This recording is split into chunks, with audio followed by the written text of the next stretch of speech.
While we are waiting, let's just check in with each other. Ghana, how has your day been? Good. Busy as always. My time is always busy time for me. Kids and bedtime routine. So, but so far so good. So, what is How's one thing? What is one thing you did to relax, even after having a very busy day? Just self care anyway. It ah mustn't it well mustn't be relaxing per se. yeah Yeah. I had a nap, so that was good. Yeah, I watched soccer today, but it wasn't exactly the result that I wanted, so that added to my stress. But yeah, the nap Oh, helped. oh, that Hmm. doesn't sound good. No, what terrible day. Was terrible, actually terrible couple of weeks. So, Oh, but it is what it is. So having trauma. I'm going to talk about the trauma from my team losing. so that's a source of trauma for you today. Yes, my team lost. That's a Oh, very, very traumatic experience for me. wow, Yeah, that's interesting. yeah. Mm. How about you? Oh, it, it's been a very busy Right. day. Um, had some difficult tasks to do at work, Okay. but during break, I did chat with some friends, Hmm. so that kind of helped to make me feel relaxed, Yeah. and it kind of cheered me up for the Hmm. second half of the day. Oh, that's good. Mm, Hmm. yeah. Well, it sounds like you had a better day than me. Well, that's good. So, how about you?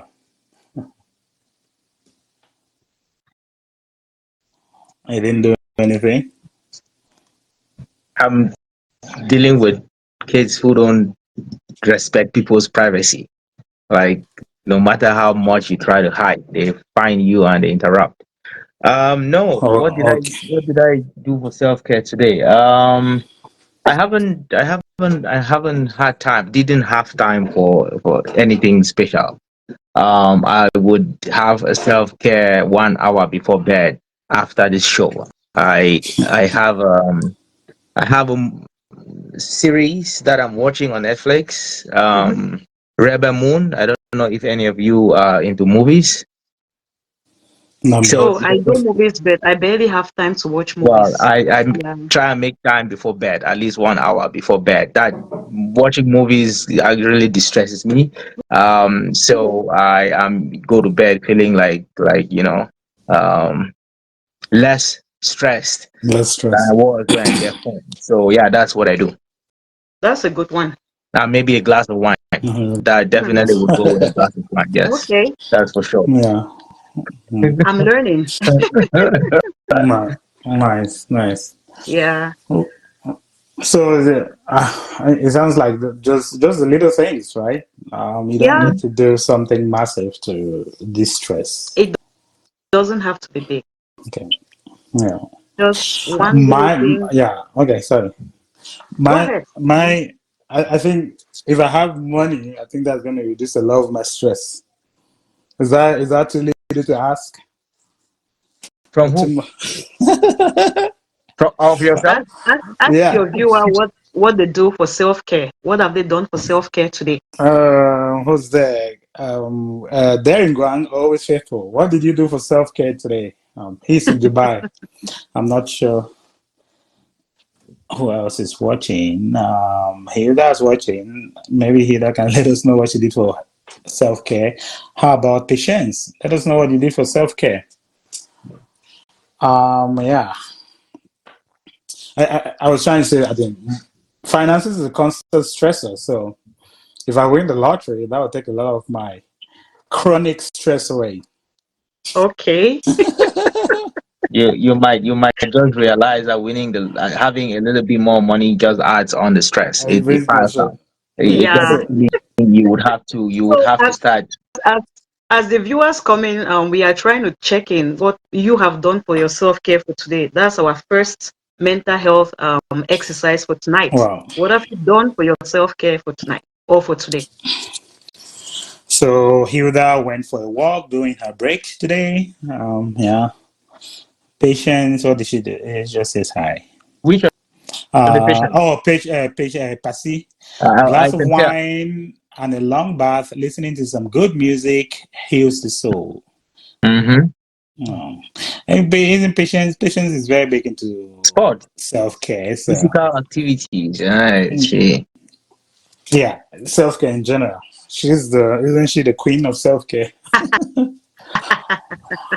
Do you find any difference between men and women with self-care? It seems to me like women are more in tune to finding things that distresses them. You know, a lot of women, oh, self-care, I'm thinking of myself. You know, I was having a bath, a warm bath with all the candles and stuff, or going for a walk, or going out with friends, or going for vacation. It seems to be very common among women than men. I mean, I don't hear a lot of my friends say I need self care.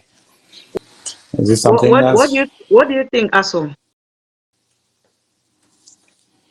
I think maybe women are more inclined to think about that. Men, not so much.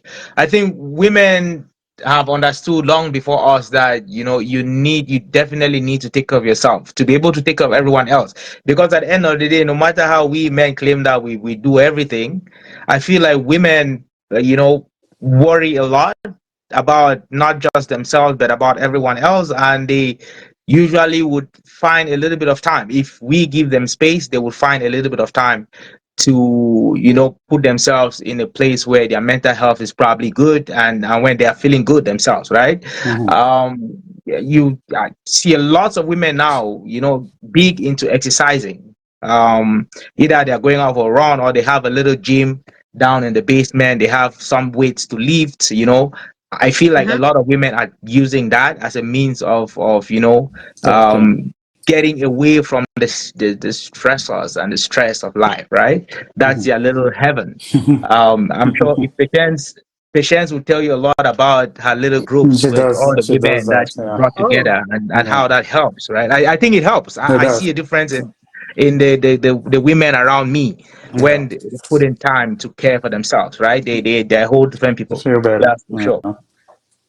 yeah, I think that's an amazing piece because sometimes what I observed is that many people practice self-care, but they don't do it consciously. Mm-hmm. Mm, So men equally practice self-care, but they are not intentional about it. Right. mhm, That's the word I was trying to get out. Intentional. mhm. Exactly, yes. So there is lack of awareness. You do it, but you don't know that that is what you're doing. Then Mm. there is the piece of intentionality as well. So I Right. think, yeah, Yeah. I think women are more intentional. I don't know. I'm just thinking to myself. Maybe part of the reason is women are high in autism too, because they tend to feel a lot of stress for the same item. Like the same thing will stress a woman more than will stress a man. Isn't that a psychological fact?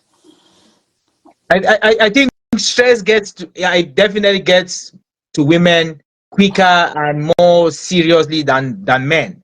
Me and my wife could experience a situation, yeah, She stressful, no experienced more doubt, stress. but I Yeah. feel like she internalizes that experience a lot more than I do, Right. right? Right. So which again would probably get me to think Women, that that's why she's more she's intentional more intentional, about right? that, right? Because they feel more stress per stressor. mhm, I think like if someone slaps you and a woman say the same force at the same time, the woman will feel more stress from that slap than a man will feel. And I think too is women generally are pain avoiders. They don't want to experience pain. They want to reduce. They want to go through life with the least stress possible. yeah, For men, I think stress is a motivator.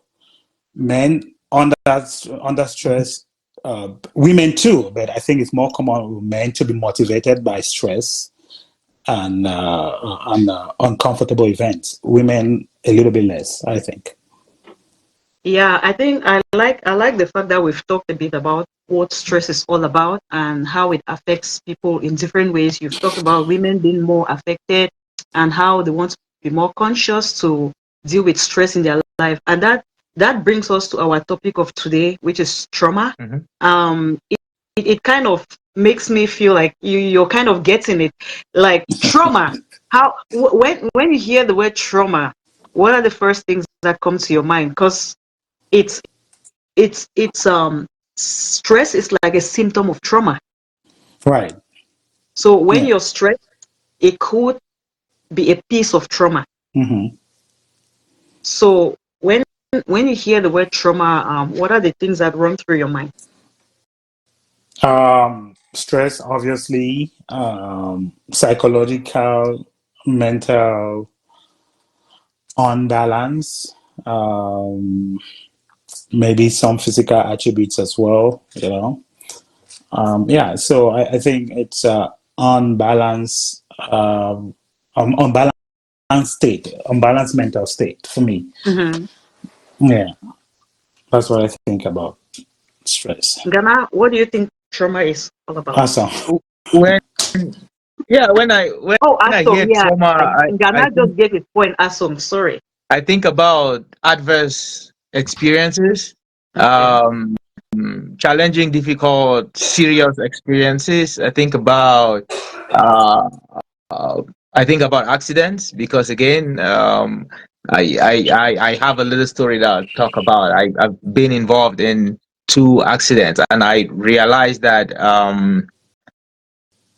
after each of those accidents, I was quite hyper attentive when I was driving, at least for a couple of months after Mhm. those accidents, right? Okay. So when I think about that, the first thing is accident, because again, I felt differently how I felt when before I had those accidents, right? So Yeah. that there's definitely something there. Yeah. So it's adverse experiences, it's challenging, it's difficulties, and it's I think about an accident.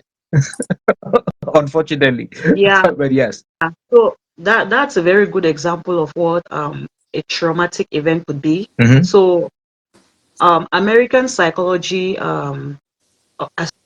Association defines trauma as an emotional response to a terrible event. So it could be anything like ranging from accident, rape, natural disasters, um, basic events in common things that happen in life, like maybe divorce, Mhm. abuse. So that will be your response to your emotional response to the situation. And interesting enough, two people we had this same discussion last time. It Mm-hmm. it it runs through mental health. Two people may have the same experience. One person comes out with trauma and the other doesn't come out with trauma. Mhm. So maybe some factors that would determine the effect of trauma could be characteristics like your personality type, which we mentioned in our last discussion. You have Mhm. the presence of other mental health disorder conditions. Mm-hmm. So you could have a mental health problem and that will affect how you respond to trauma or Mhm. how you heal from trauma. Then you have previous exposure to other traumatic events. So it could be multiple, it could be single. That depends. It could affect how you respond to trauma. Mhm. Then we have the type and the kind of events that you did experience that leads to the trauma. Then the Mm-hmm. last factor here is the background and the approach to handling your emotions. So how do you as a person normally handle emotions and difficult situations in your life? Mhm. Mhm. Well, that's good.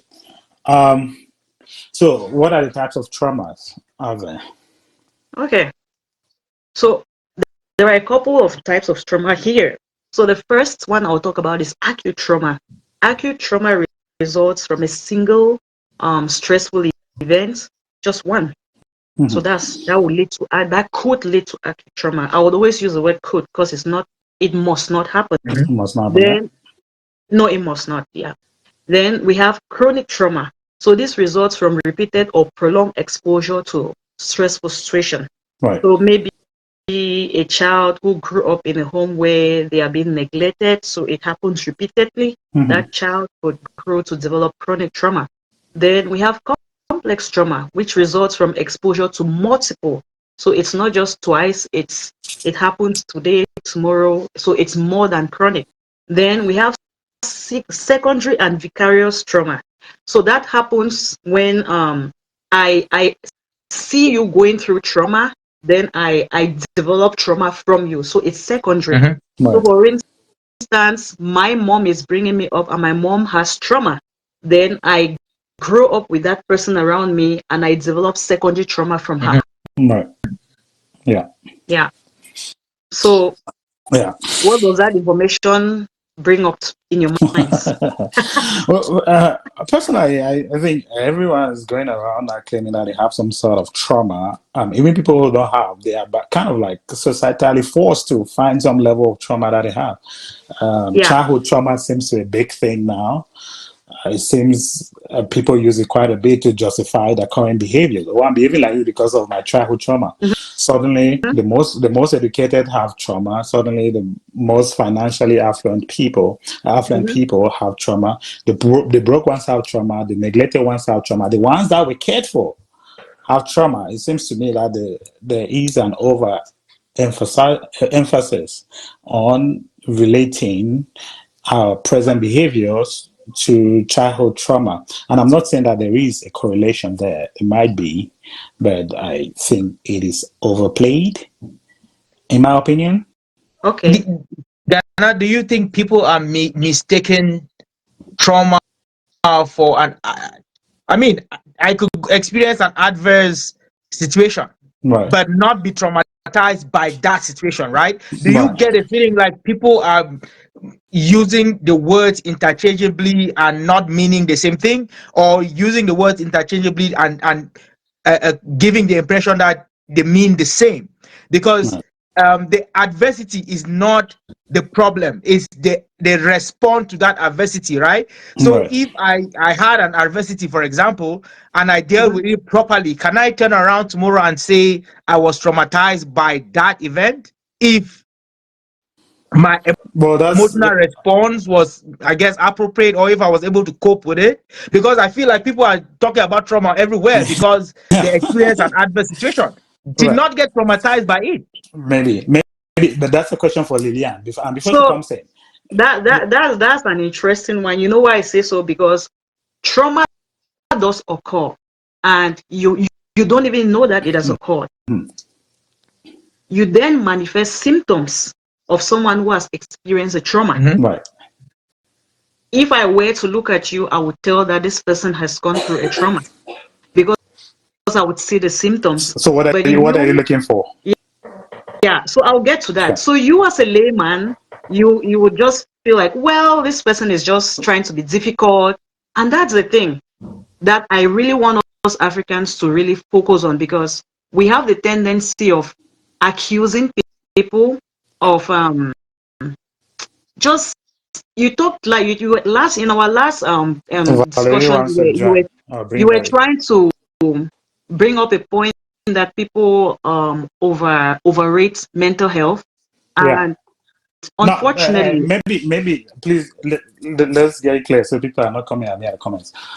I think my thought, oh, people, Amy is here. yeah, Mm-hmm. people tend to overplay the importance of mental health. Like they make everything revolve around mental health up to a situation that everyone is a weakling now. Like every little thing traumatizes everybody. I mean, you can see it in the way the society is run. You don't see men lining up to go to war like they used to before. You don't see women willing to take up tasks like they used to be before. We have become more aware of mental health. We have become more Right. affluent. We live more comfortably, but we have the highest stress. We are on more of us on antidepressants, more of us on antipsychotic medications. So it seems to me that with all the advancement and the talk about mental health, we seem to be declining instead. That's my Hey, when you get too comfortable, what do you expect? When people right. get too comfortable, what else do Well, you yeah. expect? So you're no longer dealing with issues of survival, issues of basic hygiene, issues of feeding, Mm-hmm. issues of giving birth to 10 children and having 6 die because they don't have the basic health care.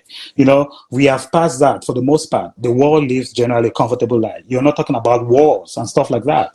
But people are more stressed. People are on more medications. Mm-hmm. People are more overweight. People are, less active and stuff like that.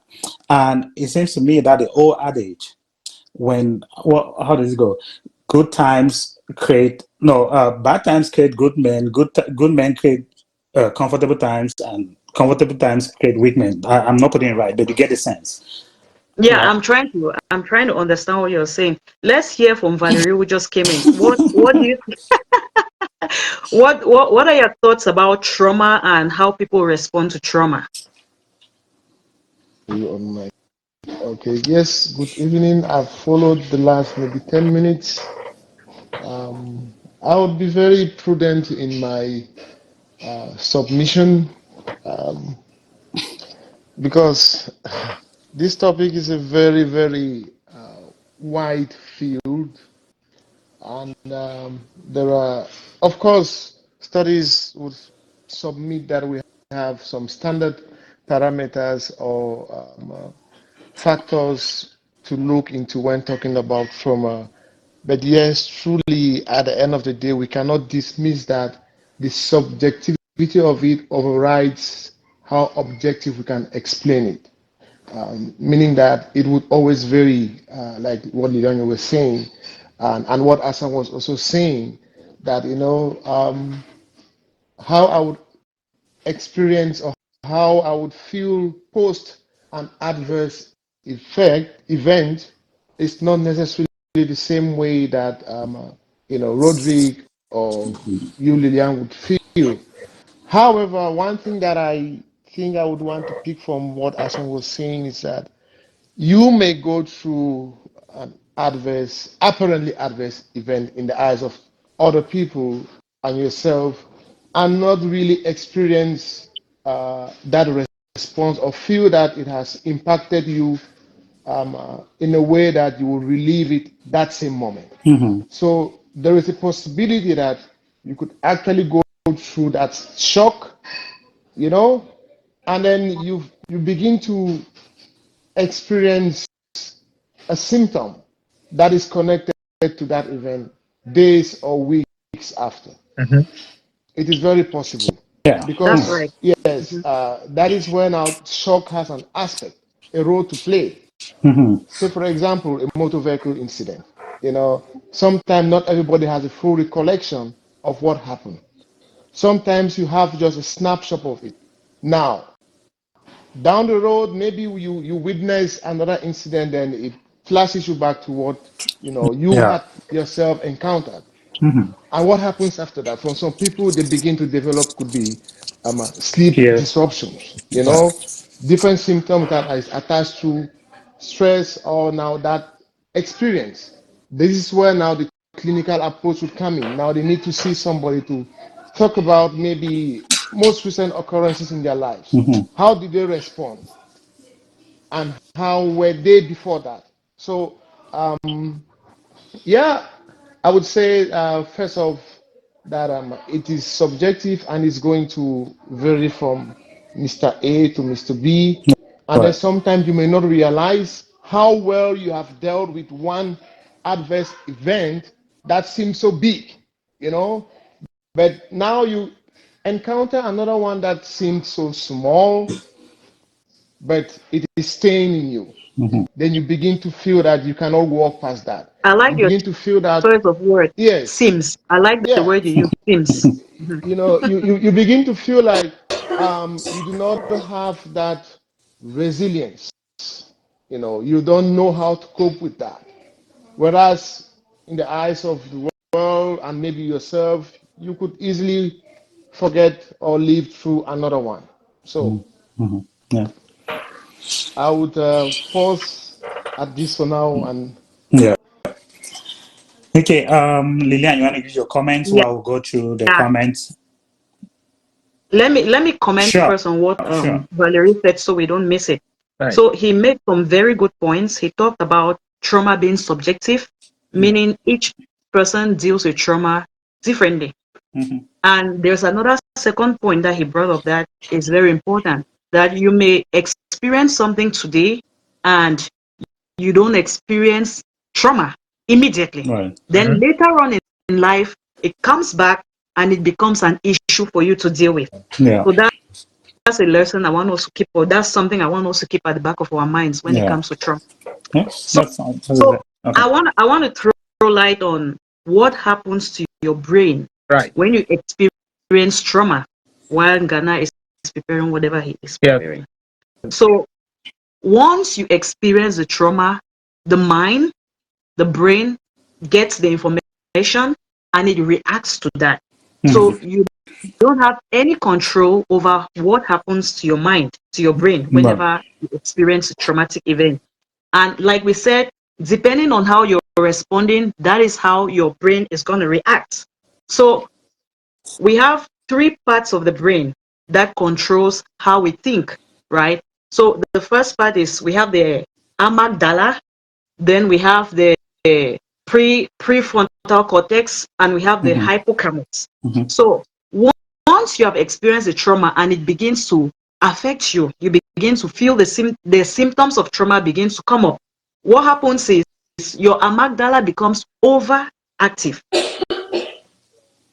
meaning that you're sensitive to pick up negative things and stress, and that is how your behavior projects to that. You respond, your mind responds, and your behavior responds as well to that. Then your hippocampus, which is our emotional regulation center, grows smaller, meaning that you can't manage your emotions anymore. Then the last part is the prefrontal cortex, which handles complex thinking. It becomes suppressed. So you would have people in life, like in the community or at place of work, who easily react to things, even when, like Valerie said, it's gonna seem small, but you will just find them snapping and getting mad. They struggle with their relationships. They can't handle themselves. They would easily cry. They would easily yell at people, something that they could put themselves together and kind of handle themselves. So that is what happens to the brain. It flips upside down. So the prefrontal cortex, which is where you have your complex thinking, goes to the under. It's suppressed. You don't think properly anymore. So have you imagined the character of such a person who has experienced trauma? Right. Yeah. Or who is going through a trauma? We would easily blame them, but you don't know that they are going through something that they can't even control themselves. Right. So And that is when, yeah, sorry. yeah, go ahead. Before we go far, let me just read the comment, okay, and then we Okay. can throw in more light. This is from Patience. We die here today. Understanding trauma and creating awareness will help us navigate this conversation better. Yeah, so that's what you're doing right now, Linian. Patience, again, let's take a step at a time because it is a very sensitive topic. Agreed. Bye. My way by our responses tells a lot about our level of trauma. That's good. Every one of us have experienced one traumatic experience. Okay. Yeah. So what do you make out of the information that you become less reasonable, you become less logical after you've experienced a trauma? What do you make out of that information? I don't know.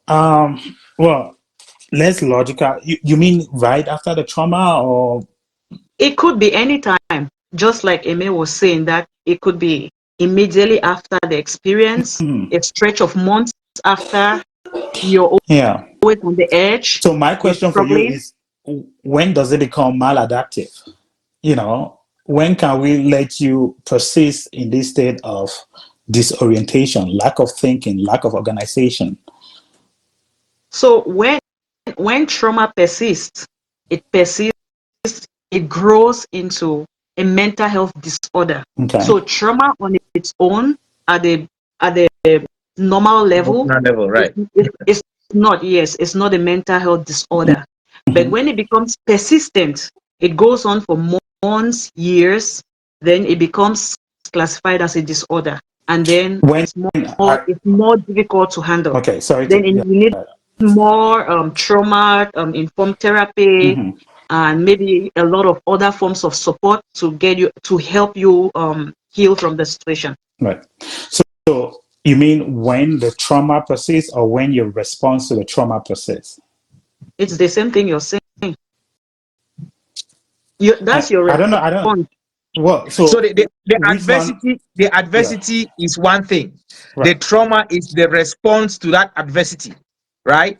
There is So adversity, which is an external and event. Something yeah, happens, right. right? Okay. That is the adverse situation. Right. Then trauma comes in when I respond to whatever has happened to me. Oh. Okay. So Yes. maybe I'm getting the difference fundamental. So trauma is the response. It's not necessarily It's the event, it's right? an emotional response To to a difficult event that event. has happened. Okay. So So, it's just a response. How do I respond to this? And that's why we even explain that some people would respond.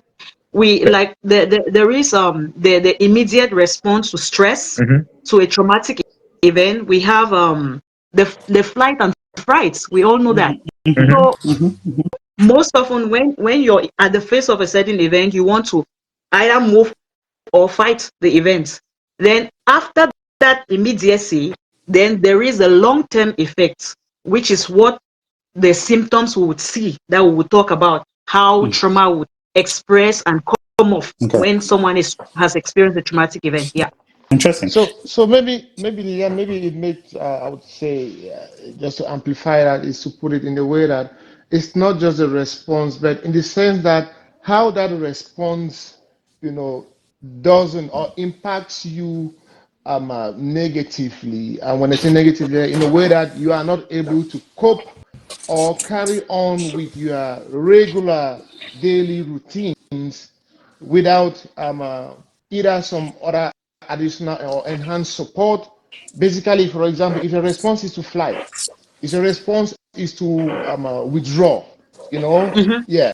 So it's about the response, but also how is the response?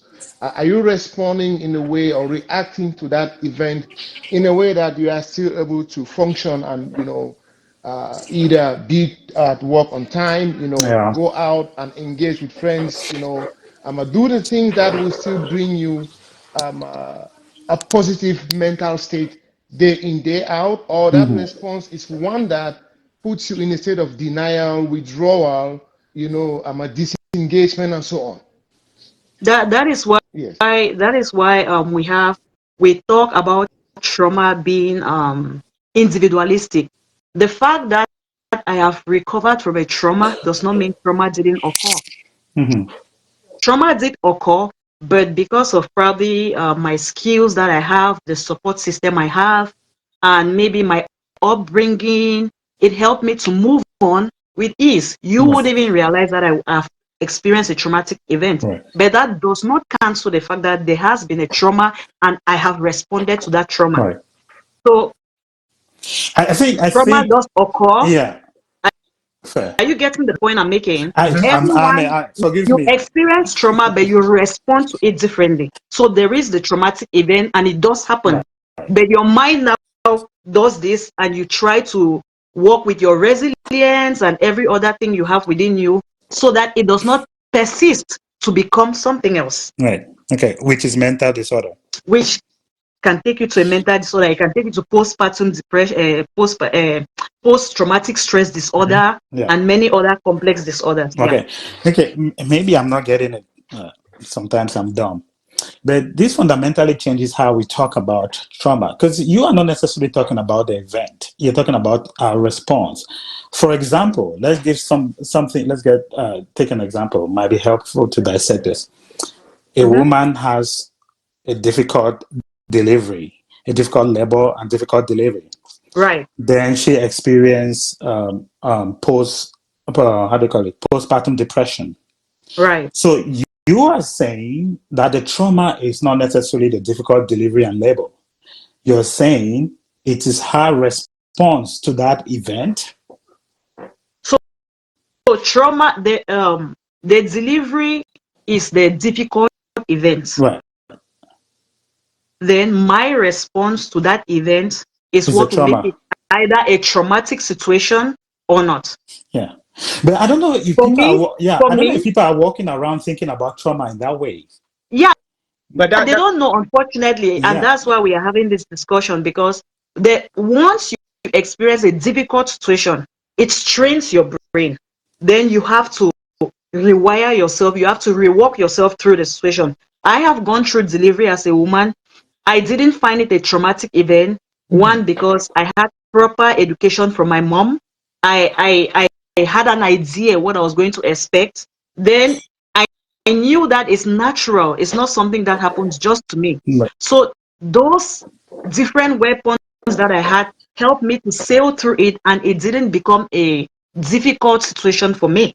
It didn't become trauma for me.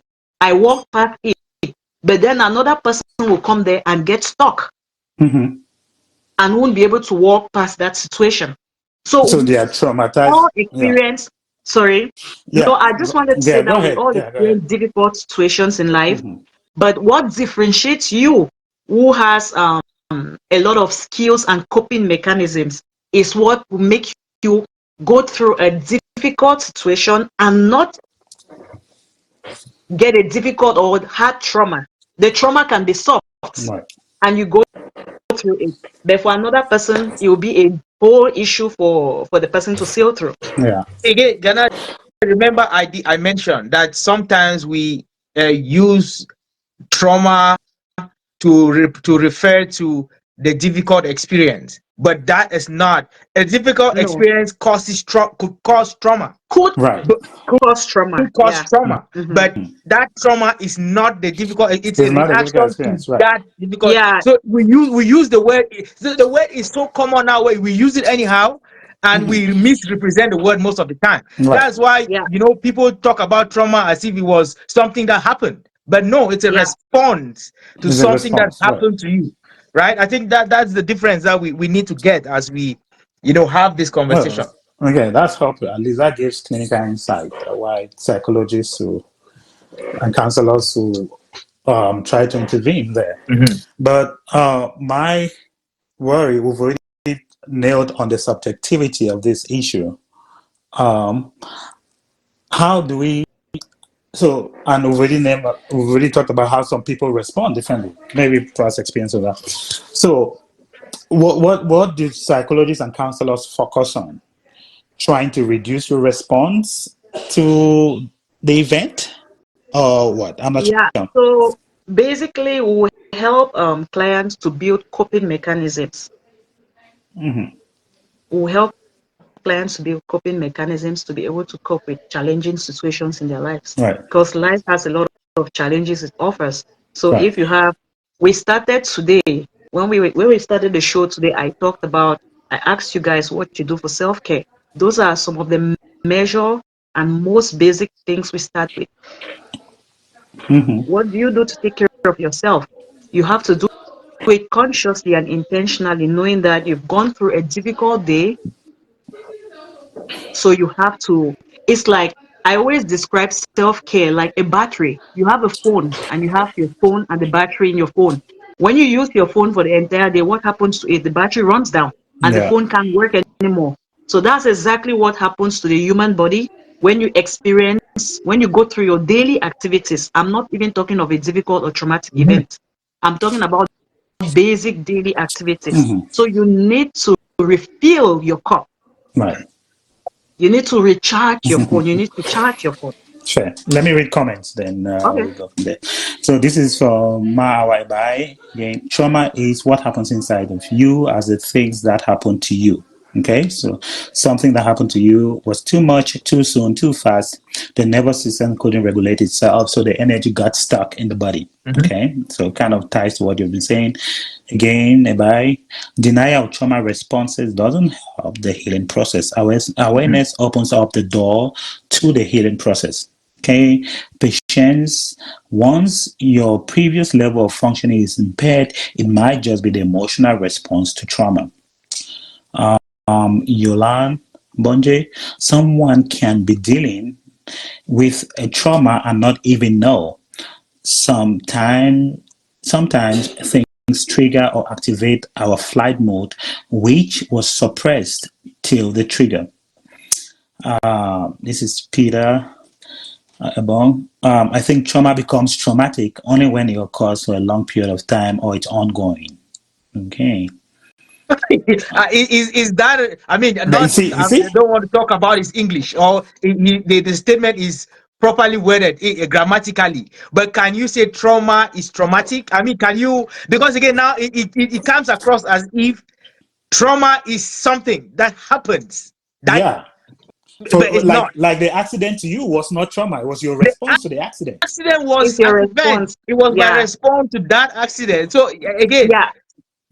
I just wanted to bring that up. Right. It's And we are not in the mental health field, and we don't claim to be experts there. But I don't think in general people walk around talking about trauma in that light. You know, people generally say, "Oh, the accident was trauma, the delivery was traumatic, um, the divorce was traumatic." But now I Yeah. think it's a better sense that. So if someone says that my divorce was traumatic, it means that it was a trigger to them. After that Mhm. experience, they felt like they had symptoms. Mhm. They were stressed after that. So making that statement is right, that this thing was traumatic to me, meaning Right. that it caused that response to Mhm. me. You get what I mean? Mhm. Mhm. Mhm. Yeah. So some common effects of trauma, things I would see after someone has experienced a trauma, Mhm. would be depression. Mhm. You don't want to do nothing. You just want to stay at home. You just want to be Want to lay in bed. isolated. You just want to stay. Yeah, just not do nothing. Then you would see people display chronic stress. Mhm. Everything becomes a source of stress to them. Then Mhm. people could develop health problems like diabetes, heart problems. When you're stressed, it affects your biological body and it could lead to other health conditions. Mhm. Then it could lead to unhealthy lifestyle choices like Mhm. maybe smoking, alcoholism, drugs, eating disorders. Some people start eating a lot when they are stressed. Mhm. Mhm. Yeah. Some people eat less. Some people avoid eating. Then you Okay. equally see challenges in their interpersonal Yeah. relationships. They have impaired emotional regulations. Mhm. They make it makes their relationships more challenging. Then you discover that they have an insecure attachment and they struggle a lot with fear of abandonment. Mhm. Right. So just me thinking to myself, how will you differentiate trauma and post-traumatic stress? So post-traumatic stress will be a disorder that you develop after your trauma has become more persistent. Okay. It develops and gets into a post-traumatic stress. And just to let you know, every disorder, before you're diagnosed with a disorder, there are certain criteria you must meet to be able to be classified as you have this diagnosis. Mm-hmm. Yeah, but post-traumatic stress will develop after a trauma has occurred. Then it gets more severe and it gets into the cycle, into the bracket of a post-traumatic stress disorder. Okay. So the trauma is still persistent. So your response to that event is ongoing, Continuously. It Mhm. keeps going on. Yeah, ongoing, maybe and you're okay. experiencing even more flashbacks. Mm-hmm. Yeah, you have a panic attack. So you would hear people report that I sleep in the night, I get up and I have a panic attack, or I have flashbacks a lot. That is Mm-hmm. not a basic trauma. Mhm. Mm-hmm. That has developed into something more than trauma. Yeah. So you mentioned earlier that trauma happens could happen either immediately, a couple of weeks, or even up to months after the event, right? At Yeah. what point should we start worrying that we've gone past just trauma and now it's PTSD? At what point should one be worried that, hey, so far I'm not able to cope with this? It might have transformed, it might have metamorphosed or transformed now to something more serious, and I need to pay a little bit more attention. At what point should we start thinking about that? Once it becomes persistent, once you discover that it is beginning to affect your daily activities, maybe you don't feel like having a shower again, you don't feel like eating, and it's persistent, I think it's time to seek for help. Okay. Yeah. So So there's no timeline like, hey, 1 month after, two There is months no after. No, there's no timeline. There is no, timeline. It's like just we about said, how I you are could, responding. for me, Yes, let me give you an example. I could be someone who has a lot of resilience. I am a very resilient person, right? So if I get to a point that I can't eat because I'm experiencing trauma, then I think that's a bit too much for me. So I would want to seek help with immediate effect. But for another person, it may not really be a serious symptom. So it depends how you're feeling in you and how you think you can handle the situation. Okay. But So generally, once it persists and it begins to affect your daily life, I think it's time to seek help. so we're talking about post-traumatic stress here. No, So it's So transformed it to mustn't have, PTSD. it must not get to that point. okay. Just stress that daily living activity. That's enough for you to seek help. For instance, you get up in the morning and you don't want to go to work, you don't feel like eating, you don't feel like talking to your friends. That's a bit too much, and you want to seek help. They say prevention is better than cure. You want to seek help before it escalates into more chronic symptoms. Yeah. So are the treatments for trauma and post-traumatic stress different? Um, it is not a yes or no answer, because when it comes to trauma, we want Bring to Valerie back. treat it treat it based on the individual, because one person may present more with a particular symptom while the other person doesn't present with. So treatment is always subjective. It's always individualist. It's unique to an individual based on what they are presenting with. For instance, an individual who has a good support system, my treatment for that person will be different from someone who doesn't have a support system. Right. Yeah. Okay. So getting it straight. There's the adverse event, there's trauma, persistent trauma can lead to post-traumatic stress. Yeah. What is it? PTSD, Adverse post-traumatic stress disorder. It becomes a adverse disorder. situation. Sorry. So adverse situation, stress, It's an external event, external something event. that happens. Trauma is your response to it. Yeah. Then will you say PTSD now is an extension of trauma? PTSD is an extension of trauma, which is a mental health So it disorder. becomes a disorder It now. Okay. becomes a disorder. Okay. Yeah. So I think that's very helpful to differentiate. Yeah. Valerie. We So there okay, are Valerie. different types of treatments that we could use. You have the cognitive behavioral therapy. You have the eye movement, desensitization, reprocessing. There are a lot of treatments. So depending on what, or somatic therapy, depending on what the client wants, sometimes it could just be narrative therapy. You just want to listen to the client. Sometimes just having them recount the events and recount it in a manner that it wouldn't trigger them, because sometimes you have certain experiences that you don't even have the courage to recount it, and when Yeah. you recount it, it re-traumatizes you. So Yeah. sometimes some people just need to face the event and say, hey, this is, accept that this is what happened to me. From that, they start healing slowly. So it depends on what the client is presenting with. Okay. While Valerie is gathering his thoughts, I'll read the comments here. Okay. This is okay from Neria Bakita. I agree, very common with military people and veterans. So mostly PTSD is very common with military people, right? Yes. Okay. Bonge Martins, amazing talks here. Thank you. Patients again, we do psychoeducation so they have a better understanding of the manifesting symptoms and help with coping mechanisms on how to navigate life. Okay. Peter again, will we define a divorce when one partner moves into another more happier marriage as trauma?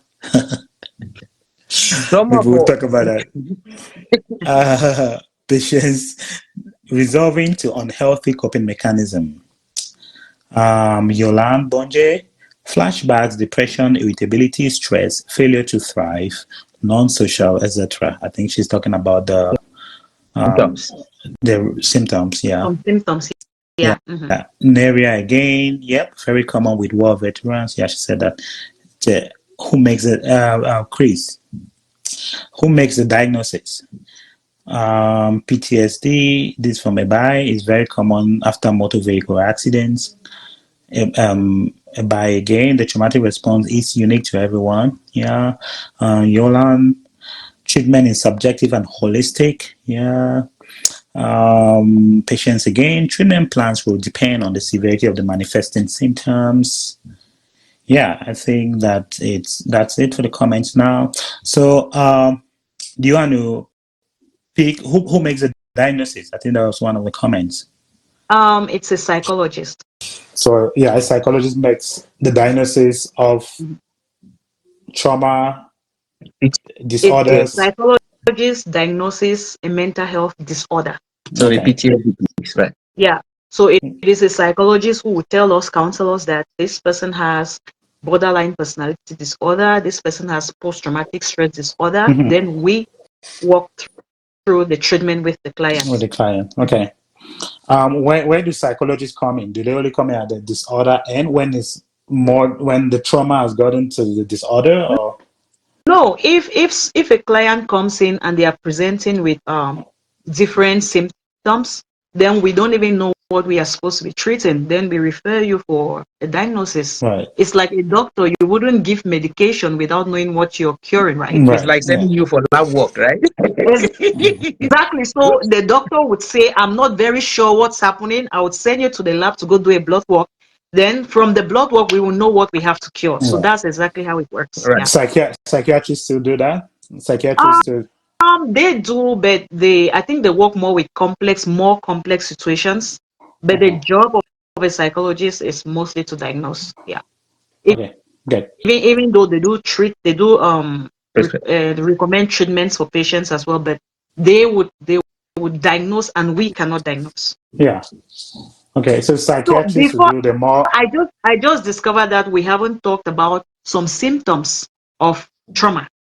So let's just throw light on it before we get into our next discussion. Okay. So our responses would have symptoms would range from mild to severe. Just like I said, that for some people it's mild, for others it's severe. Mm-hmm. Then responses will be emotional. You would see things like denial, anger, fear, sadness, shame, depression, numbness, guilt, hopelessness, irritability, difficulty to concentrate. Then you could see physical symptoms like headache, digestive symptoms, fatigue, raising heartbeat, sweating, feeling jumpy, and difficulty sleeping. Then what we'll mostly see on the social scape is withdrawal or isolation. Mm-hmm. Mm-hmm. Sure. Yeah, I think we talked a little bit about that. Mm-hmm. Okay. Valerie, thoughts, comments before we read the other comment section? Yeah, so one thing that I mean, and it's not to take away from the core subject of today's discussion, but I'm looking at it also from that preventive approach, and in your voice there, Roderick, as how do we in this as part of this conversation, but outside here, what message is going out there such that trauma is not something that we are just using it recklessly, Mm-hmm. but and that if at all it does exist, what can we be doing subtly, or intentionally to build that barrier towards, or I would not just barrier, I would say actually building that sense of resiliency. I'm not talking about coping. I'm talking about, what steps do you think that is recommended here individually or as a community, be it as a support system that could be put in place to not normalize it, but prevent how the response to some experiences would not go past, that initial reaction of maybe the shock. Um, and of course, I know that we are always going to have different levels of resiliency across individuals. But in a nutshell, is what are some of the things that we could be talking, that we could encourage either ourselves or the community, to get involved in, that would indirectly or intentionally help build, is it confidence, is it that stamina, Right. when dealing with or coming face to face with events Trauma. that are distressing. Yes. Um, Yeah, it's one thing that I would like. I mean, I You'd wish like us we to would carry discuss? on. Besides today, to Mm-hmm. carry on, Yeah, because it's sure. also very important. Why I say so is sometimes we can over focus on trauma, the symptoms, and so on, and forget that we could even be doing things that would not let reach that phase of symptoms. Yeah. You know, yes. so if I were to answer your question, the first thing I would want to say is we raising the awareness that trauma does exist and that it is nobody's fault. That's the first thing.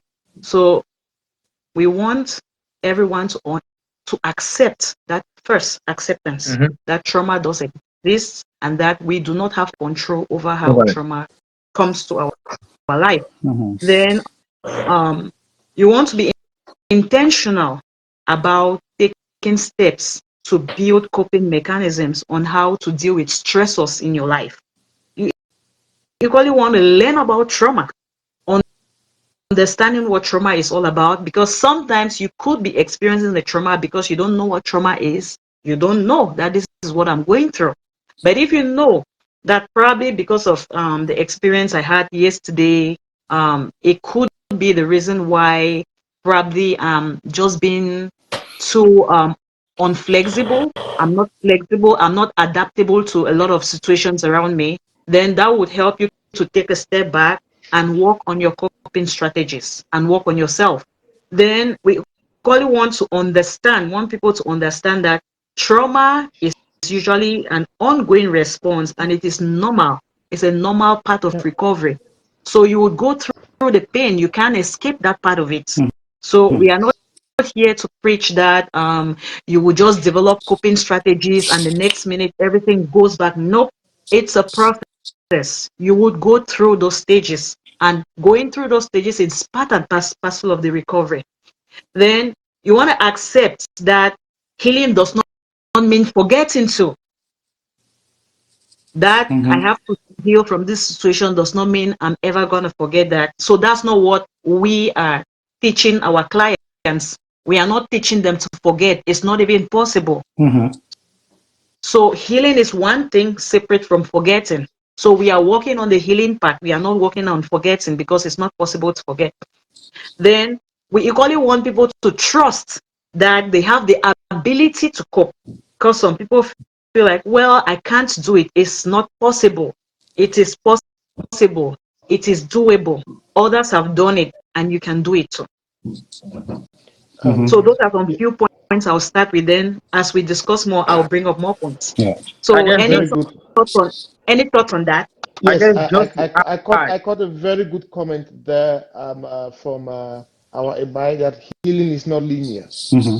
Yes, healing is not linear, meaning it's not a straight line. There is No no pattern. standard formula, Right. and that it would no recommended approach. It's about what you are able to find for yourself, that makes you feel like you are on that path of recovery, and that it's not a product that I can easily sell or Mm-hmm. transfer to the next person to consume, and then they would experience or heal the same way or feel that they are recovering in the same way. So, yes, it's about really identifying for you what is working. What are you doing that is helping you mentally walk away from that adverse experience or event and being able to re-engage and enjoy life or do things that you would otherwise be doing, but for that, and which had maybe caused you to take a pause or had placed you in a moody state or had impacted you in a way that everyone is wondering, oh, but what's happening with him or her? So, yes, I like that comment there about the healing aspect. Yeah, So, yeah. Marlene, yeah. Well, that's fair. So yeah, okay. We have the diagnosis from the psychiatrist or the psychologist. What are you guys' interventions geared towards? Like I said, the essence of treatment is to help clients to build coping mechanisms to become resilient. Okay. Yeah, Okay. which it could be as basic as helping them develop stress management techniques. Mm-hmm. It could be a basic breathe in and breathe out when you're faced with a difficult situation. You say, "Hey, calm down. I'm not gonna react to this thing." You slow down. You breathe in, breathe out. You relax yourself. Then you rewire your mind to start thinking more properly or more reasonably. So Mm-hmm. there are a lot of things that we can do, but the essence of treatment would be to help clients to develop coping strategies that they can use when they are faced with adversity. Okay. Yeah. Mhm. Um. So let's say you're having the trauma, which is like you said, the response to something that happened to you 20 years ago. Mhm. So is part of you guys' treatment desensitizing the person to that event, or are you trying to? Because in my mind, coping mechanism, I might be wrong here. Coping mechanism can go in two ways: either making you to develop measures to overcome a particular situation, or make you not to continue to see that particular situation as very traumatic, As traumatic. Yeah. Yeah. right? So in that way, you're trying to desensitize someone's response to a particular event. What's the So laughing? treatment could be geared at any direction depending on what the client presents with. A Hmm. client can come to me and say, um, I think about this all the time. So it becomes stressful for me because I have the thoughts running through my mind. Or maybe when I see this, it reminds me of that. So we would have to work in that light. Hmm. Another person will say, since I had this traumatic event, I'm unable to go for a walk like I always do. I'm unable to eat properly. Then I would start with the client with trying to help to engage them into those basic things that they will normally do. And the moment they start engaging in those basic things that they will normally do, it begins to help them feel normal, to think differently. They become more relaxed. They don't think about the stressor again, and that helps to walk them through the process. So it's not a like Valerie said, it's not linear. The treatment is not linear. It Hmm. just depends on what the client presents with. Um, I have a question with respect to Ghana's. I don't know if it's use of the term desensitize. Did you say Yeah, desensitization? Sensitize, yeah. yeah. This, would it not come across as kind of minimizing Minimizing, someone's experience? undermining, Because yeah. again, like we said initially, these experiences are unique to these Yeah. individuals. When you Right. try to desensitize, or when you try to say, "Oh, it's not," I mean, probably the worst thing you could say to someone who's dealing with trauma, say, "Oh no, it's not as bad as you think," or it could be. I think when you start saying that, then you start to you minimize the experience, and then you stop validating that experience, which Right. I think the validation is a very important piece Crucial. of helping to resolve the issue, or helping to form whatever strategies you want to use for Well, treatment, right? I yeah. think the validation piece is important. And when you Yeah. attempt to desensitize, then it might come across, it might even cause even more trouble Right. in, for that individual. Like, okay, why is it that I'm seeing it this way, and then this person is seeing it, taking it very, you know I think it could create a little bit of confusion there, It could, where but one person is saying, oh no, it was nothing, but Right. for me, it's a big deal. And again, Right. it's about me, right? I think it's about me, the client, the patient, or the client. Fair. So yeah. Well, I think maybe you guys misunderstood what I meant by desensitization. I think, let's say you have an event, let's say labor delivery, or maybe war or something. I think, don't psychologists or counselors try to expose that person to those things in bits? They try to make it not such a sensitive things. Like, let's say you have a fear for interviews and stuff like that. The goal there, I think, it is fundamentally flawed if you say the goal is not to go for any interview, but to in bits expose you to interview-like situations so that you build up coping mechanisms so that you can overcome that. That is the sense that I use desensitization. In the Not sense to, that they they get get you you the skills that you need to be comfortable in an interview situation. right, Okay, in the yeah. sense that it is not such a sensitive issue that So, causes the so response that let you me get. throw light on what Ghana is saying. Ghana said something very important, which is a treatment technique, but it's not used for all clients. So we have what we call the exposure therapy. Exactly. Yeah. So Yeah. So, Yeah. depending on where the client is, you can't just bring a client and start using exposure therapy when they are in a bad place and you right. just bring that will just ruin the whole situation.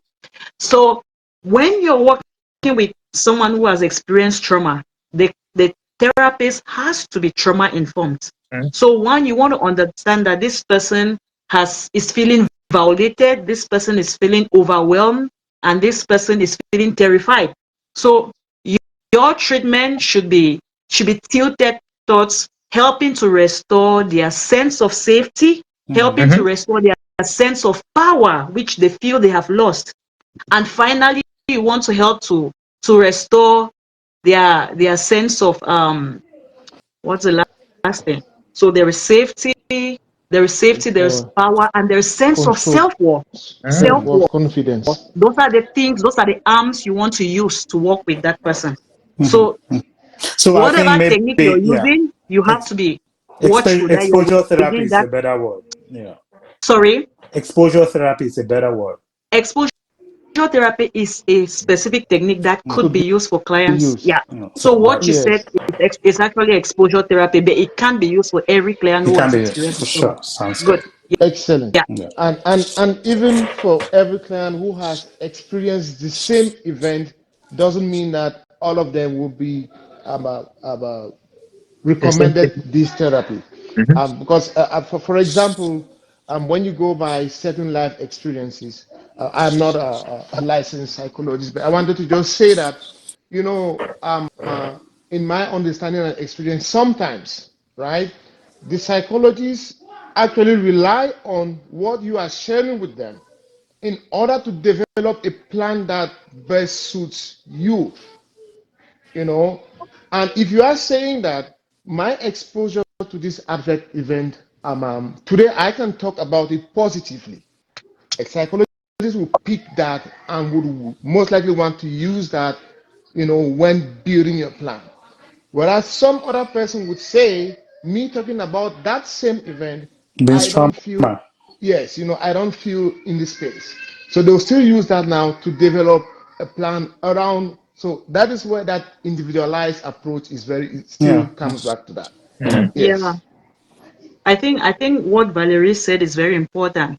I mentioned three things that we may have to work with if you're working with someone who has experienced a trauma. The sense of safety, sense of power, and the sense of self-worth. So one person may be presenting more with safety concerns. So you would want to tilt your treatment in that direction. Another person will feel like, I've lost my power. Deal with So what what can I do I can to bring, help this right? person feel that, yes, they are regaining their power? Another person will say, I'm feeling worthless. So what are some of the things that I can do to help this person feel Self more work. hopeful Mhm. or more have their sense of worth? So that's exactly what he's saying. So like we said, not every treatment works for each person. You Mhm. listen to what the client is presenting with, then you use tools, you use information for what the client is saying, and you build up a treatment for the client, for that specific client. Mm. Right. No, Right. no one size fits all No type answer. No, definition. Answer. It's not no. that. There is no one size fit all. That's right. Yeah. Ca- can I take you back to a little bit about with the brain, the connection between trauma and its effect on the brain? Right. I don't know if you were prepared enough for that, but could you talk a little bit about trauma, brain development, and children? Because I don't know if children have a little bit more tolerance for trauma, or if again, could you see if there's a connection between um children's brain development and their childhood experiences? Immediately a child experiences a traumatic event, their brain underdevelops. That is it, and that is what happens. Mm-hmm. So the child begins to, every child that is being brought into care in the children's services, every child that is being, most of them struggle with, they struggle with motor neuron skills, they struggle with, they have been neglected, so they struggle with attachment. So their brain underdeveloped. Their brain doesn't grow normally like it should grow. Mm-hmm. So it has a very adverse effect on children. So consequences, trauma's consequence on kids are, I think, pretty significant. Again, the point I wanted to get at is the need for us to not expose our children to very difficult situations, because we again, sometimes we might not, maybe not appreciate, or maybe not even intentionally think about how their experiences affect who they become eventually, right? Yeah. And I Yeah. think it's a very important thing for parents to know, that what Yeah. their children go through, because again, some people would argue that children are very resilient and they can deal with difficult situations and cope with it. That is an argument that I've heard from a parent. But again, Oh, is that a true argument? I feel like there's a lot of flaws in that argument, in terms of, hey, children can go through anything and be fine. once a child is exposed to trauma, their brain underdevelops. So every part of their brain shrinks. And what happens, I wish I could show you guys a picture I have in front of me. So you have the cognition, which is at the top. It's like a triangle, right? Mm-hmm. Imagine cognition is at the top, which is what should function most. And after cognition, we have, going down the pyramid or the triangle, you have social and emotional thinking. Then beneath social and emotional thinking is regulation. Then the last aspect is survival. So survival, exactly. So he's showing that so survival is the least on the right hand side. What the picture he has on the right hand side, survival is the least.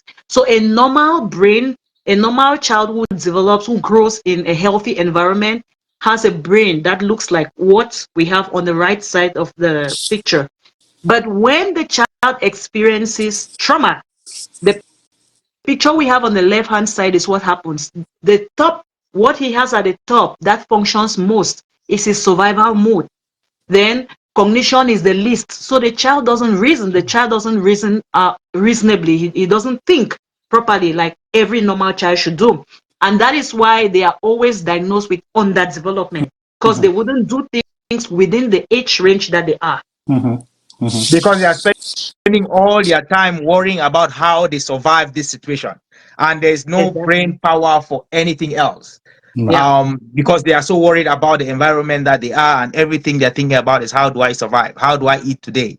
How do I get out of this abuse or this beating and all this? So that's all they're worried about. And then they are not thinking about anything else, right? So which affects their development. Again, yeah, thank you. I just wanted us to talk a little bit Throw light on that. Yeah. Yeah, about that. that's a good one. Thanks. Any thoughts on that? I just wanted to, I would say, highlight what Ason mentioned there, that yes, to not expose, children to situations that you have control over. So let's not just blame parents, because there are some situations that you do not have control Yeah, over, yeah, yeah. and we And become who defines the collateral situation? victims. No, for example, Roderick, say we are traveling, Right. right? and suddenly we encounter, say, a flood incident or natural disaster, Yeah. something like that. Do you have control over You that? don't.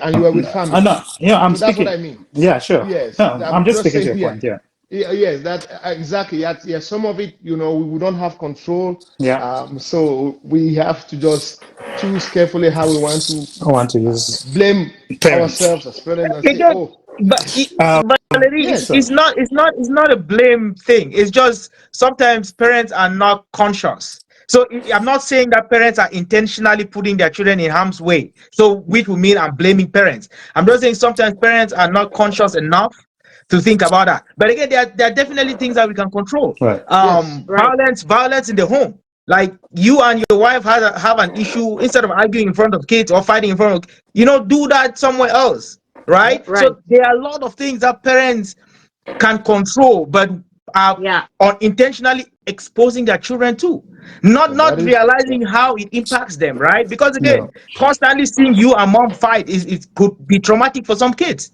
Right. and that is something that is totally avoidable. Yeah.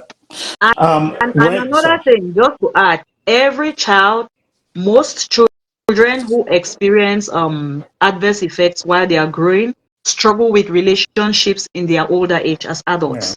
So they won't be able to handle relationships properly. So Mhm. that's another piece to think of when Uh, exposing children to abuse Dana, and violence. I think Patience wants to join. Do you want me Okay, to step out so Patience can join? Can we do more than I four? get. I don't know if I we could can, do more No, than we can't four. do more than So four. I'll step out, okay, I give was, Patience a few minutes before I come Okay. back in. Is that okay? okay, Because I So, don't want any of our okay, guests to go. yeah, So I'll okay. step out for sure. a little bit. Oh, yeah. Okay. Lillian. Yeah, So, how does resilience fit in all of this? Because I think resilience is building that mental capacity, that mental fortitude to be able to have an experience, but not deal with it react positively to an event. But you, so resilience, I think we talked about the last time we talked, we said most of us have resilience, possibly because we've had to deal with a lot of events in our life that could potentially cause us trauma, but we came through that and we're more resilient now. We said Africans were more resilient, right? hmm Last time. It seems to me that it's a good virtue to be pushed on people. How can you do that without the experience of traumatic events? I am How not can you sure what become you're trying to ask. resilient? Okay, so what are some of the things that could help you build Yeah, resilience? I think that's what you're right. trying to ask. Yeah, Without you going through traumatic events. so you would go through traumatic events. That we cannot deny that. Right, But what can you do so that you do not develop a severe trauma? right. So yes, you experience traumatic events. So there are a lot of things that could be quite helpful. I have some self-help tips here that I want to share with you that could help you build on resilience. So you could find someone you confine in. You could spend time with other people whom you know have experienced such events. So sharing, like working with someone who has experienced a similar situation can be quite relieving. Mm-hmm. Then letting people know what might trigger your symptoms. So maybe I don't like people yelling or shouting around me. That triggers me. You let people around you to know what triggers you. Mm-hmm. Then you break your tasks into smaller chunks. So you set goals and break your tasks into very easy portions. So it's easy for you to achieve a goal. So goal setting. Then get some physical exercise. You can go for swimming, go for a walk. It helps to relieve you from stress. Um, practice relaxation, breathing technique. I talked about that before. Practice meditation. Learn to sit and reflect on what is going on. How can I handle this situation? That helps to build your resilience. Then listen to quiet music. That's something I'm very particular about. Spend time in nature. Those are things you have to do consciously and intentionally. So Mm-hmm. you choose to listen to music, you choose to go out and spend time in nature. It helps to relieve your mind, to air your mind, for you to feel more relaxed and to keep away those things that stress your mind. The more you get relaxed, the more you get out those things from your mind and you start thinking a lot more differently. Then you want to understand that it would take time for the symptoms to go away. That's another thing, because like we said, healing is not linear. Then you want to accept that trauma is not a sign of weakness. Very important for us Africans especially, because when someone is depressed or is experiencing symptoms of trauma, we want to look at it, oh, this person is not strong, he's weak. No, this person is going through a challenging time and it is not a weakness. So you should be supportive of people around you, and you should be understanding that these people have gone through something that is difficult and they need time to heal. Right. Then you want to participate in enjoyable activities. So probably maybe you can say once a weekend you go for a party to relax, get to meet different people, talk, learn new stuff. So those are some tips that I think could be quite helpful in building our resilience. Yeah. Good. Patience, welcome. Thoughts, comments? Thank you so much. Greetings to everyone. And thank you so much, Lillian. It's Lillian, right? Lillian, and that's Yeah. right. Yeah. Yeah. So when Lillian is talking about all the strategies and the tools, all what comes to mind is you obviously work from the solution focused therapy approach, right? I love solution. Good. I love Ghana, solution. let me not take us back. One thing I said from the beginning, we are talking about trauma. It's very sensitive though, and I always say this, our experiences are very unique. But I actually joined this conversation when Lillian mentioned that, you know what, when people go through childhood trauma, it actually affects them as adults. And one thing I want to add my voice on, to be honest, awareness, acknowledgement, acceptance is something that a lot of people need to work on when it comes to conversations like trauma. When they tell you about an emotional response, what does that tell you? We grew up in homes where most times we were silent, not because we had nothing to say, because that was the norm. We have become adults and we are still very suppressive about our emotions, about expressing what we think.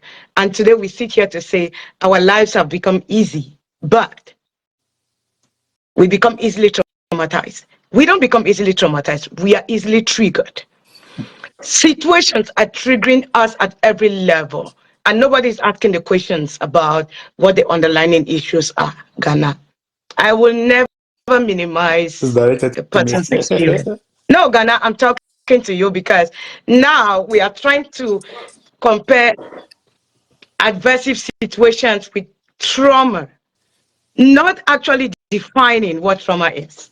I'm just here not to say that people should not talk about their experiences, but Ghana, adverse situations will traumatize people. That is for sure. So let's not sit here and behave as if when somebody is telling you that something traumatized them, we are feeling like, what even happened that you're talking about trauma? Well, let me push In back a little bit. Ghana, We can't. Okay, Ghana, let me no, land. no, push back. Yeah. There are layers upon layers upon layers of things that have happened in the past.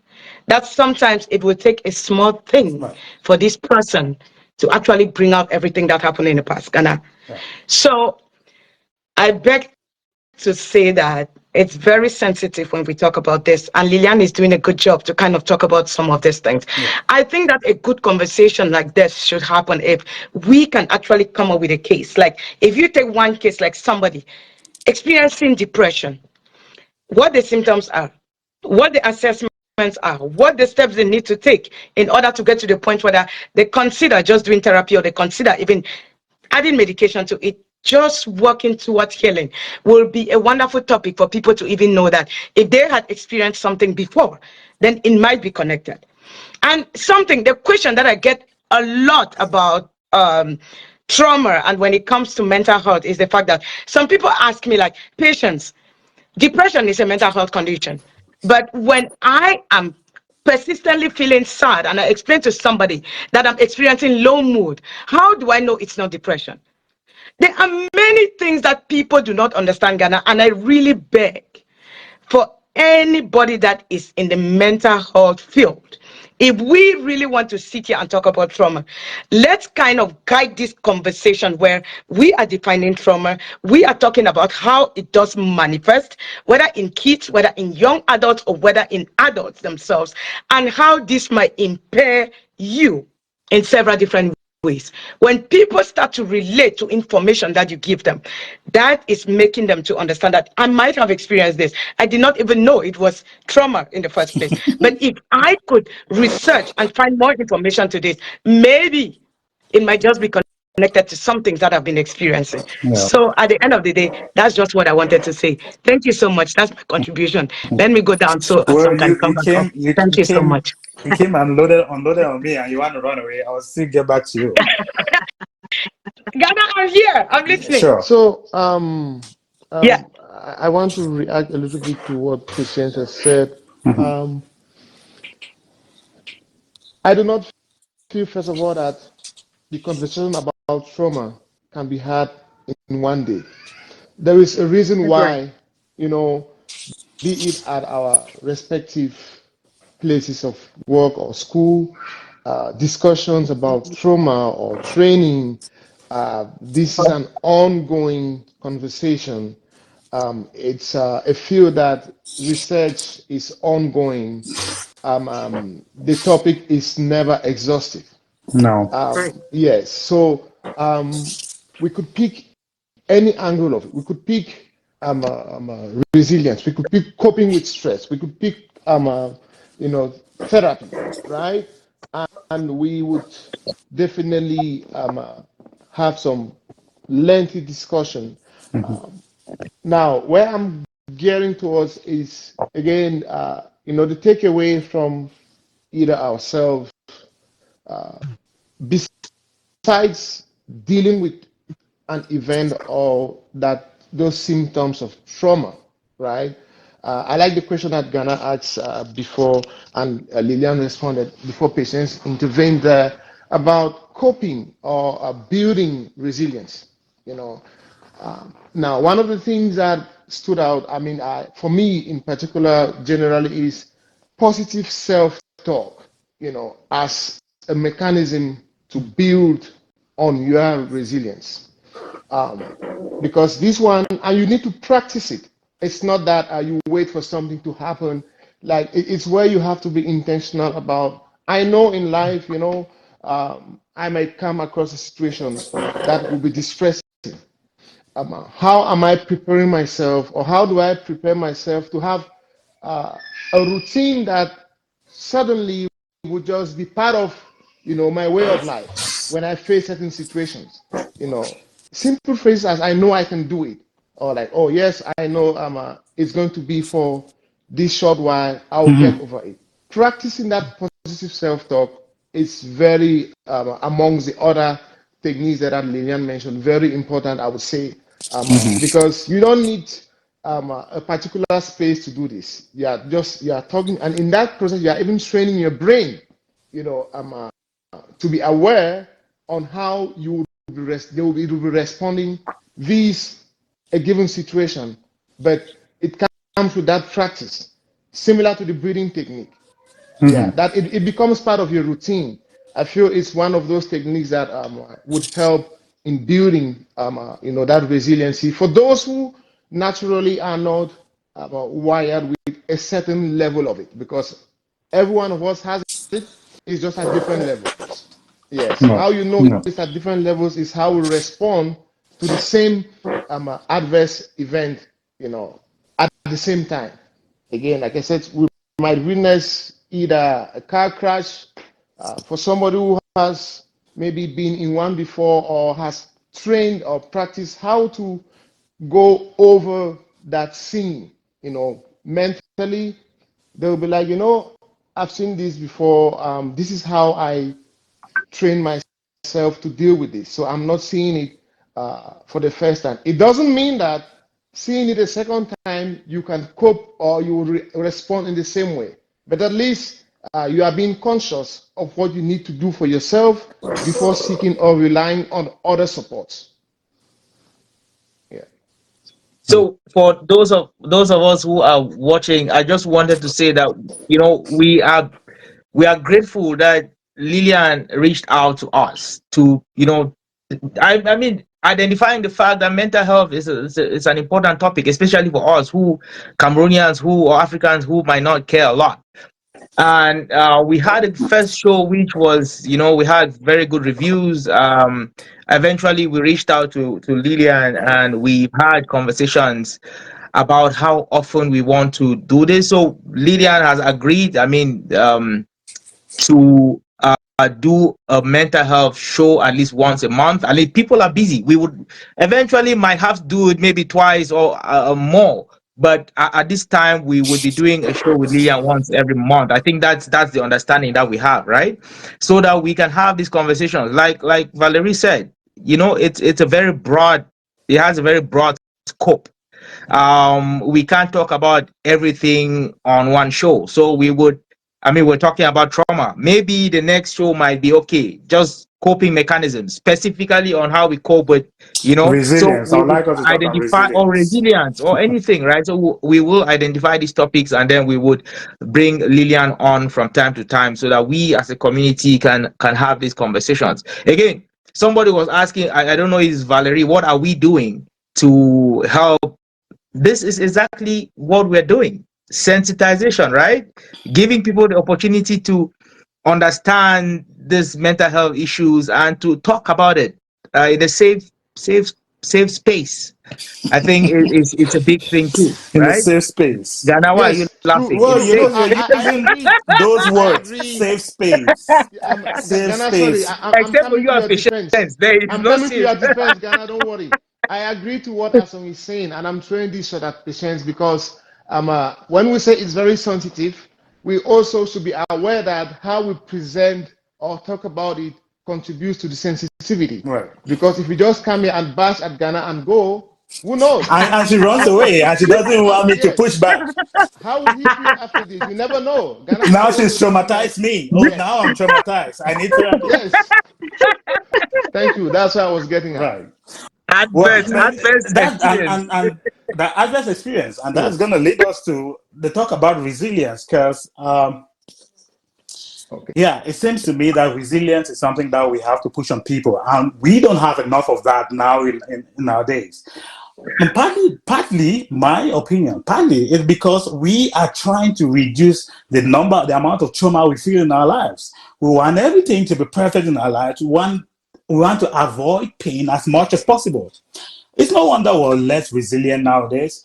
It's no wonder you think Africans are more resilient, because you've probably gone through a lot of events that will cause you not to break down. Um, so that's my little pushback on what Patience will say, what Patience said, sorry. Um, the pushing of the safe space and whatever, it seems to me that the more we've catered to people's um, feeling safe, and so we've created a lot of people who are not resilient. And I don't know how the mental health experts and the mental health realm, you guys are going to deal with that, because I don't think people are more resilient than people back in the days. It is my opinion that people are less resilient nowadays because we are focused so much on having everything right, everything positive, and everything going on well for you. And then you have people who cannot manage the least stress that comes your way.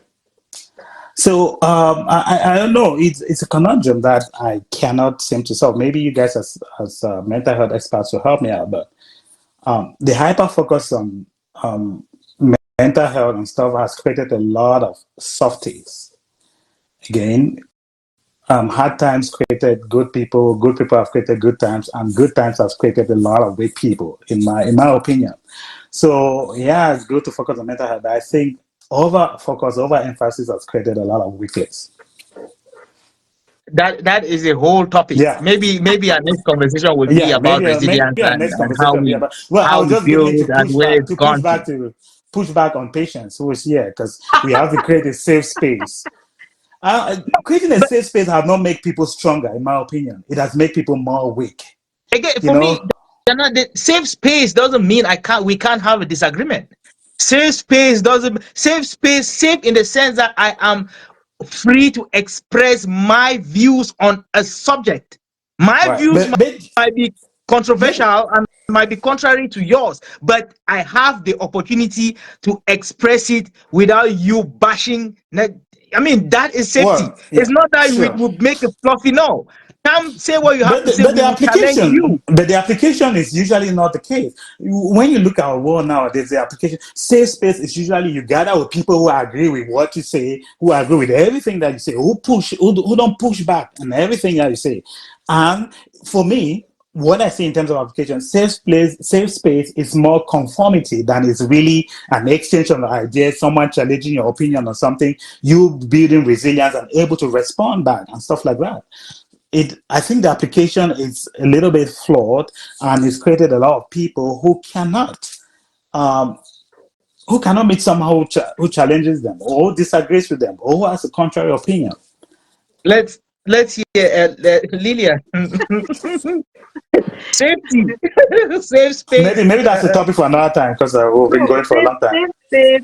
In counseling, when we use the word safe space, it means Oh, that wait, you're patient wants to come. free. It means you're free and you should be Right, comfortable to express your right. opinions, irrespective of whether it's going to be aligned with my thoughts or contrary to my Right. thoughts. Right. So it will not mean that we agree. Safe space will mean that just air your mind. It Yeah. doesn't matter what direction it takes. Say what you Mm-hmm. have to say. Yeah, Nobody's but getting. I think the application is not like that. That's good in theory, but usually when people talk about safety, like if I go to for example, there's a lot of body positive movement now. If I go there and say no, it is important to lose weight, it's important to exercise, they are gonna kick me out of that show and saying It's not a safe not space. a safe It's space.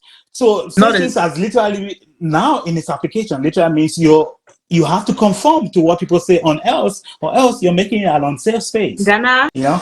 I guess you're agreeing with us here that this is a safe space because you have been so free I'm to the air host your of the show. opinion. Okay, good. I'm the host of the show. So say if you don't have freedom on your own show, then what are you doing? No, Exactly. but again, anyone who has had the opportunity to come on to the show has been able to yeah, freely express their to fully views. We express. might challenge it, Right. but they have a They right have a right. and that is the safety I'm talking about. And It's not conformity. I'm not looking for we'll people who defend. agree with. Sure, and on this show, we'll Exactly. defend people's right to say their opinions, right? But Okay. Okay, Ghana, yes, patience. Ghana, Welcome back. I am back. You You said traumatized me. Now I need I therapy. traumatized you. Now I need therapy. If you can do e-transfer, that will solve my problem. Ah, Okay, let's be very honest, Ghana. You know, I appreciate all what you're doing on this show. And why Asong even did mention that it's a safe space to talk about this is because, you know, we have a lot of professionals in this field, in this Right. community. And people are just sitting on their own ends, on their own side, like, nothing is happening. And I believe that most of them are dealing with the resistance, I would say, that we have in our community when it comes to having conversations about mental health. Yeah. It's not because people do not want to create those spaces for people, but I also know that we come from a space where there is so much judgment that sometimes people are not confident enough to say, I want to go to patients, I want to go to Lilian to talk about my issues because Yeah. they don't trust it. But I like that we are on a show like this to talk about these things because I'm one of that person that doesn't really care what people will say or how people will judge Mm-hmm. me, as long as I know that I might say something that somebody might take something out of what I am trying to say. Yeah. You know what I mean? And when I was saying that, okay, this is something that if we really want to keep the conversation going, we can start getting to the point where we could pick a particular mental health disorder or a particular thing that people are experiencing and talk about it on the show. I'm Yeah. not minimizing the fact that we don't have to talk about trauma or the show is not enough to talk about trauma. No, But I didn't mean that. No. yes, no, I am in the field and I understand what it takes. Yeah. Even if you simply want to sit here and talk about simple seasonal affective disorder, you will not talk about it in one show. Yeah. So trust me, there are lots of things we can explore. There are lots of things we can talk about. But one thing for sure that I know is, how do we make this space very safe? How do we make it a very inclusive space? We will have our disagreements because Ghana is not me. I am not Asong. Asong is not Lillian. We will all come from different perspectives. But the most important thing is, if we want to talk about a particular subject, then we should talk about it in a way where even when that resistance comes, even when those questions come, we should be able to answer in a way that A, B, or C will be able to understand and digest the information, knowing that we are talking about the same thing, even though in different ways, right? Yeah. So Ghana, honestly, I did not come here to traumatize you. I just came here You to state did. an You did opinion. I mean, unintentionally. it's So not your I fault that have Ghana I is have a traumatized. question for you. I have a question for You you, get the Patience, point, before you Asong. go. It's not her fault. So I have a question for Yeah. Patience. So having listened to the conversation we've had today about trauma, do you think it was simple for a layman in the street to understand what we are talking about? Very good. I do think, like, I will say this in all honesty. I will come from a place where I could comfortably understand when you were trying to describe what happens with the brain. When you're talking about precarious trauma, we are talking about situational trauma, we are talking about complex trauma. I can understand that. But how do we bring down that language to where a layman who is not even in this field will understand? That is something I've been working on for a while now, and I'm still working on. How do we change this language so that if somebody that is even in Cameroon or wherever in Africa listening to you will understand that Lillian is talking about trauma, but I still need to understand what is complex trauma, what is acute trauma, what is all this? You talked about trauma informed care. Now people are gonna go Google what is trauma informed care. But I don't I need did to Google I that. did You know what? explain that. Yes, you Mm-hmm. know what I mean. When we talk about safety, we talk about empowerment, we talk about self-worth. There are some people, if you ask them today about self-worth, self-esteem, confidence, tell me a simple definition of that, I'll not be able to tell you. But So I am not Yeah. saying that we do not. We are in a space where whoever is in this show that is in Canada, of course, they will understand what you're talking about. Mm-hmm. But if we can actually adjust the language to be more relatable, I think it will make a lot of sense. You talked a little bit when you were talking about coping strategies, you talked about breathing exercises, you talked about self-care, everybody will understand that, right? Mm-hmm. But now when I you don't get a know. little, I don't know if everybody understands that. I don't know. well, That's no, when we talk about why simple, we that's talk, why I try to break it down as much as I can because I yes, don't know Yeah. how much people understand that. Yeah. Oh, if you for did a good job. example, yes, if for example you sit here and I talk about, okay, my coping strategies of how I develop resilience, and I tell people that, for me, physical activity is very important. The way I elevate my energy, the way I elevate my mood, the way I work on my mental clarity is that I need to get on that stepper every day for an hour. Somebody will listen to me and like, what's the relationship between mental health and exercise? You know what I mean? So sometimes when we have these conversations, it's really amazing conversations that we have. But at the end of the day, sometimes I just worry about The maybe the translation. language. If some people can just sit and lay back and say, okay, what are those people talking about? If somebody is not in this field, if I want to communicate about these things, what would be the most relatable language? But trust me, the conversation was amazing. I had a great time listening to you. Had a great time listening to Ghana and Asong and all the contributions. Ghana, Asong made a point here and I was laughing. How is trauma traumatic? Yeah. Asong said, I don't know if it's a language or whatever, but Asong, this is the truth. We go about talking about all these things. Like, I got traumatized. No, Passy voice too loud. The voice is traumatized me. No. You traumatized me already. So That is an expression. And you think that I'm gonna think that person is not traumatized just because I feel like I'm not being loud? Well, Ghana. now you traumatize me. What do we do with me? I feel So But what traumatized. do again, you Ghana, mean, Ghana? is this patient's fault that you are traumatized? Now the point that I want to make You up, see? say it's not my That's it. fault that you can't take my loudness of voice. How is that my issue? Fair point. That's one of the pushback I have to the mental health experts. At some point, you have to tell somebody, get over it. This thing happens to everybody. Some people can be loud at you sometimes. You can't stay there and mope about the whole situation. That patient was loud at me, so I'm gonna be traumatized about it. Well, let me ask this question to Lillian. And Lillian, just tell me your honest opinion, okay? Sure. We work in the same field. When people come to me for therapy, sometimes I am not loud because I know that I'm under the code to make this space very safe for them. I'm not there to judge them, right, Lillian? Right. But one thing for sure is there are times that people come to therapy not knowing what they are expecting, especially people that are coming in for therapy for their first times. Lillian, is it a lie? Right. And sometimes you ask them a question and they sit back and they ask you, how come I did not know this? Is it a lie, Lillian? Right. So, Ghana, let me Yeah, tell we you, got to run up. yes, I'm happy that Ghana wants to talk about resilience. This is a topic that I will not miss that show. I'll be there We're going to talk about it for listening. sure.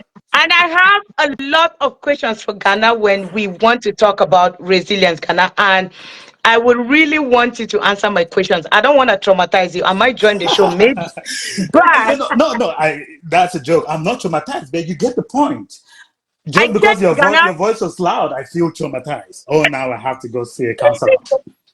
Ghana, Like, at what point do you it's say true. enough? Get over But it.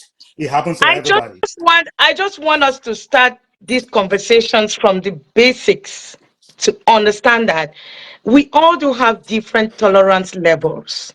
Okay? Fair point. And another topic that maybe I will want to suggest that I want to talk about this because it's very prevalent in our community, but people do not talk about it.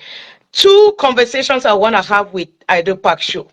I want to talk about postpartum depression and I want to talk about postpartum anger. Okay. Okay. Those two things are things that I really want to talk about. And when I'm ready, I'll tell you guys that I'm ready for us to have a show. Fair. And I really want to talk about these things because it's very prevalent in our community. Mm-hmm. People deal with it, people heal from it.